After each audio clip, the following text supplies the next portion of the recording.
Hello everyone, welcome back to Are You Serious? We have a little bit of an update from Pause Kuwait.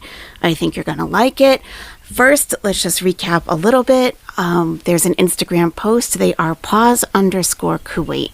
We, Pause Kuwait, have been receiving threats and hate messages urging us to withdraw the legal case we are pursuing. Let us make this very clear. We are not backing down. The legal proceedings are moving forward, and every single threat, hate message, or act of harassment sent to us will be officially reported and investigated by the authorities. This is not a game. We are treating this matter with the utmost seriousness. Anyone, whether a friend, family member, or follower of the individual involved, who attempts to intimidate, threaten, or harass us will also face legal action. Any message sent to us in any language will be translated and forwarded to the concerned authorities for investigation. Under Kuwaiti law, acts like harassment, threats, cyberbullying are considered criminal offenses punishable by fines and imprisonment. All evidence is being collected and will be submitted to the Ministry of Interior and the Ministry of Social Affairs. Enough is enough. We will stand firm and protect our work, our rescue, and our rights without fear. This happens to be Egypt. This happens to be Egypt. I recognized immediately the license plates. And these are Baladi dogs. These are Baladi dogs. Oh my God, it looks just like one of mine that I had. Oh my God.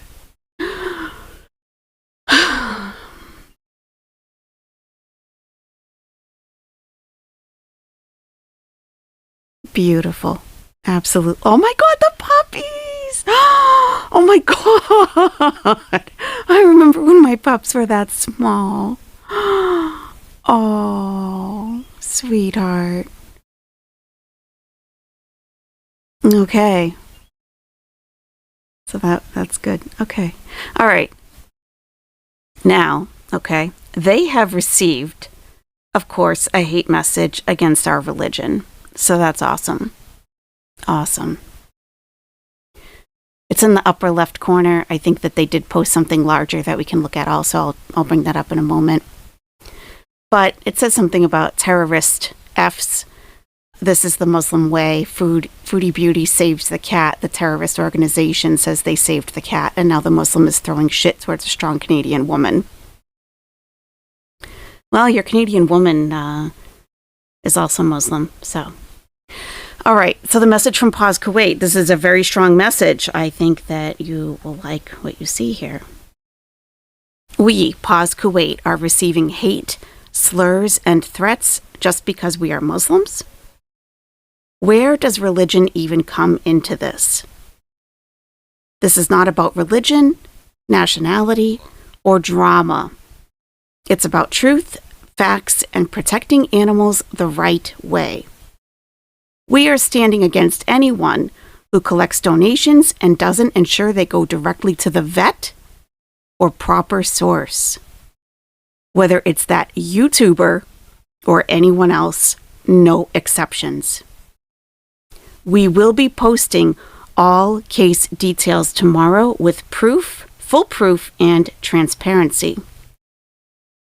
We are also sharing this message publicly so people can see the kind of hate we are receiving. Not just her, everyone involved with her will go down too. Oh my God. Excellent, excellent, excellent. Ministry of Social Affairs. This is the ministry that covers charities in Kuwait. This message from Pause Kuwait says, thank you to the Ministry of Social Affairs. Finally, our appeal has been heard. All rescue groups must be treated equally and all must follow the law. No GoFundMe, no PayPal. No personal donation links. This is a huge step forward and the result of our continuous efforts and hard work. We've been reporting and filing complaints against individuals who continue to violate the law and act as if they are above it. Let this be a clear message. The law applies to everyone, and we will keep pushing until proper action is taken. Thank you to everyone who stood by us. This is not just about animals, it's about transparency, accountability, and respect for the law. No more shortcuts, no more misuse. Let's raise the standard of rescue work in Kuwait together. Wow. So this is the message that they received here. Terrorist Fs. It's a picture of a man. I mean, it could be literally anybody. Anyone can take a picture and make it their profile picture, of course. But it's interesting how they spelled Foodie Beauty. I don't know if anyone knows anyone in the community who spells it like that, definitely speak up. And is probably either, someone is either Canadian or British or Australian, just from, organization isn't spelled with a Z, but rather an S. Yeah, very concerning. I'm sure that this is not the worst that they've received. I receive similar comments all the time that usually get held for review, and you guys don't get to see them at all because I want to keep a clean, a non-intimidating environment. But at times I have left a couple up just so you can see who's writing this type of stuff.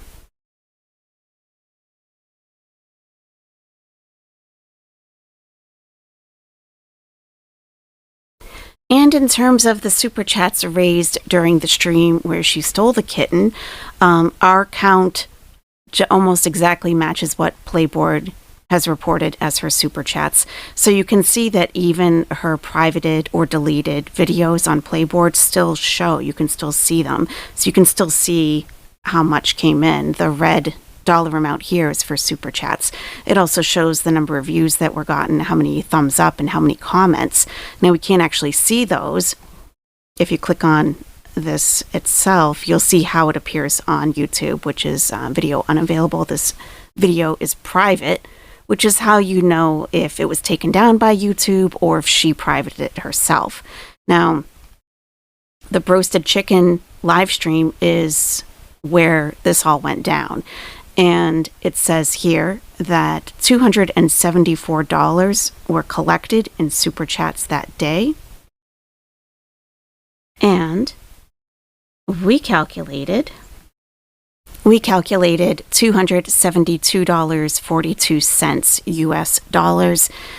Subtracting 30% of YouTube's take, what they take from all super chats, super stickers, and memberships, we come out with a net of $190.69 US. That equates to $262.01 Canadian and 58 Kuwaiti dinar and 67 fils. And here are the people who donated on the left, if you happen to miss this yesterday. There were some troll super chats, including myself, this $2 one on the very bottom here.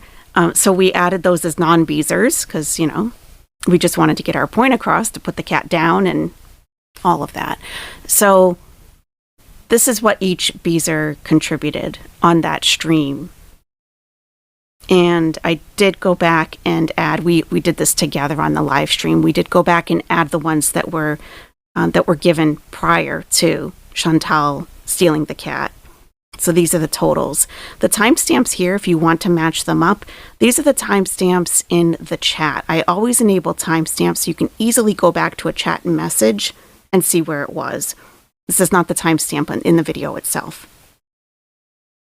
So there was one that I missed also after I ended the live stream yesterday. I was scrolling back through because I missed a timestamp.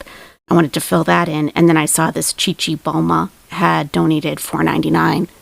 And I didn't see that during the live stream, so I added that. That's why the total's a little bit different than what we looked at together. And $272.42. Playboard is saying $274. And it's possible that maybe because there were 3 or 4, I think there were 4 there were 4 foreign currencies that were donated. It could have been the exchange rate that they were using, or I'm not sure, but it is a little bit off. It's off by $1.58. It's off by $1.58. But these are the amounts of, this is what she received in super chats. Now, yes, this does not at all include PayPal. There is no way for us to know how much in PayPal donations she received. We don't know that. Anyone can say, she can say in the live stream, oh, so-and-so, you donated this to PayPal, thank you. If they're saying that, she's rule number 1, she's a known liar. So someone could have sent $100 and she'll say, oh, I just received $40 because she doesn't want to disclose how much she's actually receiving. So even if she is saying how much she received or Beezer is saying how much they sent, I don't trust that at all. I don't trust that at all. And if there is a criminal prosecution in the country of Kuwait, hopefully, they can subpoena those records and PayPal can turn that over to the prosecution in Kuwait. We'll see. We'll see how it goes. In case she is arrested, I wanted to just let you know what her options may be or may not be with the Canadian Consular Services. Now, this is at the embassy, okay? What they can do and what they can't do. And here I'm going to insert a clip when we spoke about this the other day, because there's not a lot that can be done for her. So, when you go to a foreign country, when you leave your home, and especially if you're going to be there for longer than a couple of days on vacation, you really need to learn the customs, traditions, and local laws. I think this is something that most travelers do, but we're dealing with Chantal. So here's that clip. And if anything further develops, I will make another video for you or I'll go live. And I hope to see you soon. Bye-bye. This is a Canadian government website. It is, let me just go to the very top here, Kuwait travel advice from the government of Canada. Okay. So Canadian citizens traveling to Kuwait. All right. Laws and culture. You must abide by local laws. Learn about what you should do and how we can help if you are arrested or detained abroad. Locked Up Abroad, episode 97. Here we go. This page provides information on what to expect and what to do if you are arrested or detained while outside Canada. Legal proceedings or police investigations in other countries may be different than those from those in Canada. Well, she's an Arab, yeah. You are subject to the criminal justice system of the country where you are arrested and imprisoned.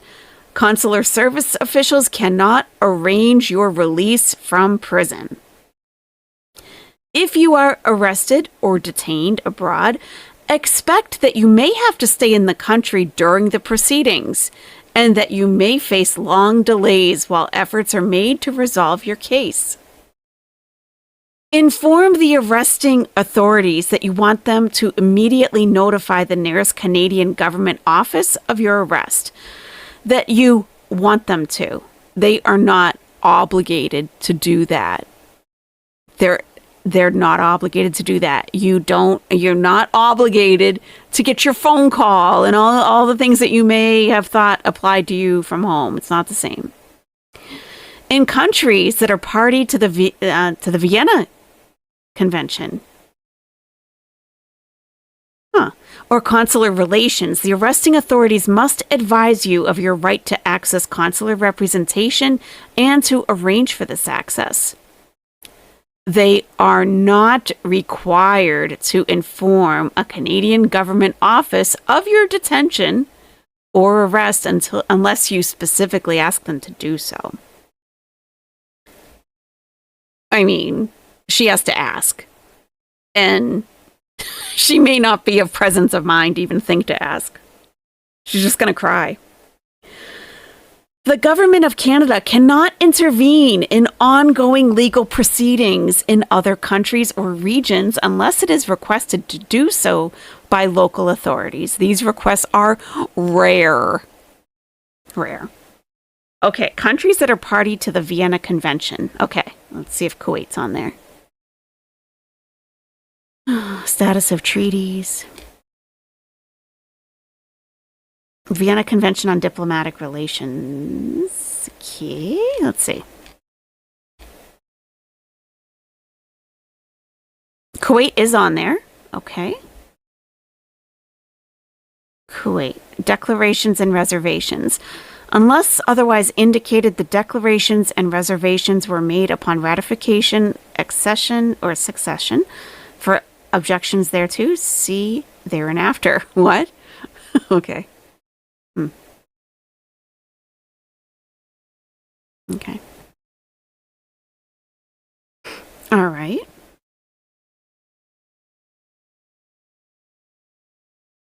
If you need help, contact the nearest Canadian office that serves the country you are in or the Emergency Watch and Response Center in Ottawa. What Canadian Consular Service officers can do if you are arrested or detained. Ask the appropriate authorities for immediate and regular access to you. At your request, notify your family or friends of the situation, not Teardrop. Teardrop cannot help you, and let them know how they can help. Help you communicate with a representative, family, or friends if direct communication is not possible, or if you need to urgently communicate with them. Contact your relatives or friends on your behalf to request funds. Recommend that you hire a lawyer. Not get you a lawyer. They're going to recommend that you get one. And approach family, friends, or a local legal aid society if you cannot afford to pay for one. Yeah. Okay. Yeah. Provide an up-to-date and accurate list of local lawyers and legal translation service providers. Provide you and your family with general information on the local legal and prison systems and approximate times for court actions. Obtain information about the status of your case and encourage authorities to process it without undue delay. Advocate for your fair and equal treatment under local laws. What they can do while you're detained or incarcerated. Okay, so while you're serving your sentence, okay, they can transmit through official channels concerns about any treatment that could affect your health and well-being to local officials and prison representatives. Arrange for the purchase at your expense and, if permitted, of necessary food supplements, essential clothing, and other basic items not available through the prison system. Deliver letters and permitted reading material if postal services are unavailable. Undertake clemency intervention if you are charged or convicted of a crime punishable by death. What they cannot do. What Canadian Consular Service officers cannot do abroad. Get you out of jail. Post bail. Pay lawyers' fees. Or pay fines. Try to obtain preferential treatment for you or exempt you from the due process of local law. They cannot provide legal advice, interpret local laws, or interfere in legal matters, criminal defense cases, or judicial affairs. They cannot recommend lawyers or guarantee their reliability or competence in the matter at hand. They cannot become involved in matters between you and your lawyer. They cannot investigate a crime or death or intervene in a local police investigation. They cannot forward or deliver parcels entering or leaving the country or clear them through customs. They can't bypass prison rules on what can and cannot be brought into or taken out of the detention facility. They cannot make travel or accommodation arrangements for your family or friends.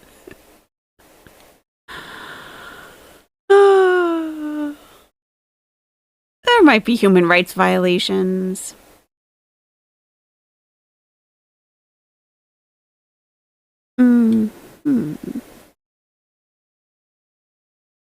Oh, she's not a dual citizen. Interesting, huh?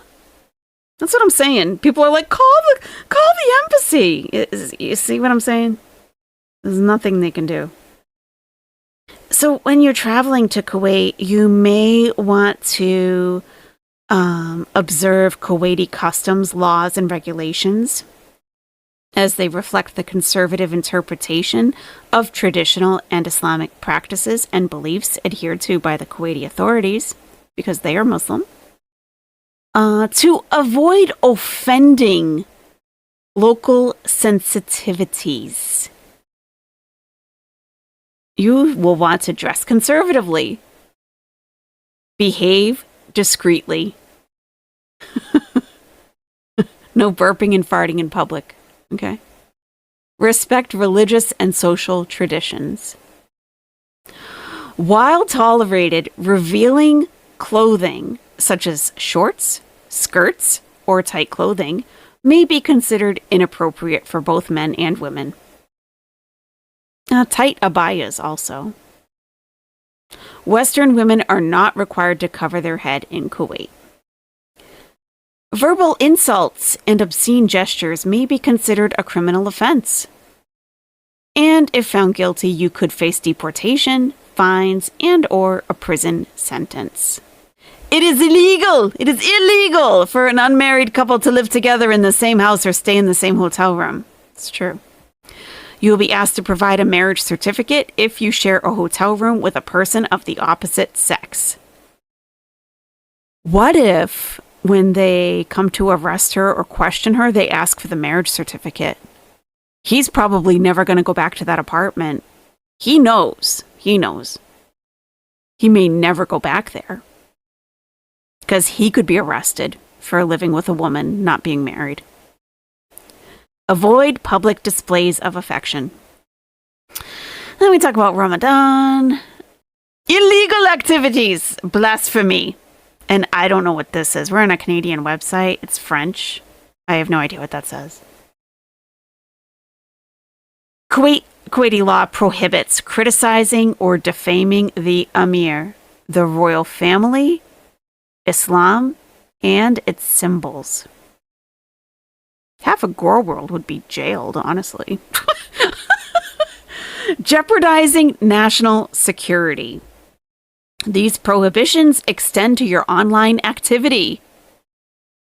Online activity, including what you post, share, or like. Like. You just hit like on social media. It extends to just liking a post. That's why we don't go to Kuwait. That's a good point. That's a fair point. Other illegal activities. It is also illegal to engage in religious proselytism. So you can't bring a Bible in and start trying to convert people to Christianity, basically. It is illegal to import and consume pork products. It is illegal to import and possess pornographic material. Well, Salah possesses pornographic material. I've seen it. He sent Kybella photos, not just of his deformed eggplant, but like porn. It is illegal to take photos of government buildings and military or industrial sites, particularly oil fields. Take photos of people without their permission. You could face fines and or jail sentences. Writing checks without sufficient funds is considered a serious offense and may result in imprisonment and fines. Dual citizenship is not recognized. Family law, that doesn't apply. International child abduction, that doesn't, unless we're talking about Julia, what happens with her. Okay. The currency of Kuwait is the Kuwaiti dinar. It is easily convertible to US dollars. Credit cards and US dollars are widely accepted, and ATMs are available nationwide. Okay, you got to declare your currency when you come back or when you go there. Okay. Climate change, heat waves, heat waves. Know the symptoms of dehydration and heat stroke, which can both be fatal. They don't have AC in the prison.